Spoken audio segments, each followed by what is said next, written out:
I'm sure by now that you all believe, as I do, that we are living in a self-centered world.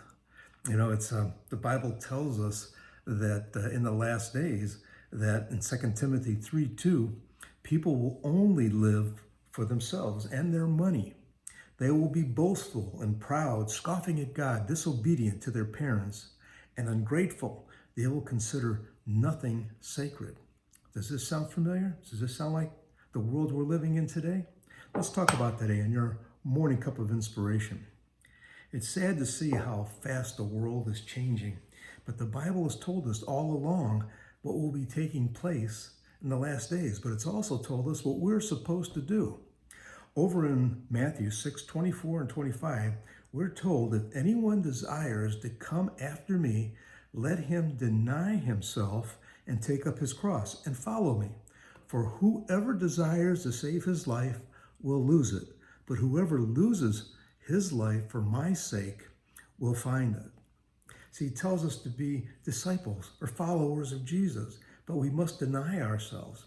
How are we supposed to do that? I think C.S. Lewis said it best when he said, the real test of being in the presence of God is that you either forget about yourself altogether or see yourself as a small, dirty object. It is better to forget about yourself altogether. And if we're going to follow Jesus, we need to deny ourselves.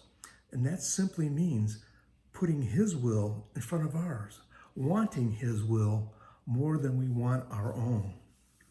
So how do we go about doing that?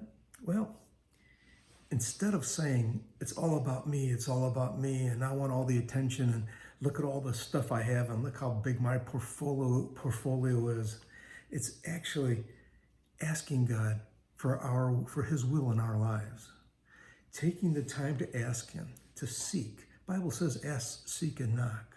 And when we do that, he will come to us. He will show us his will for our life.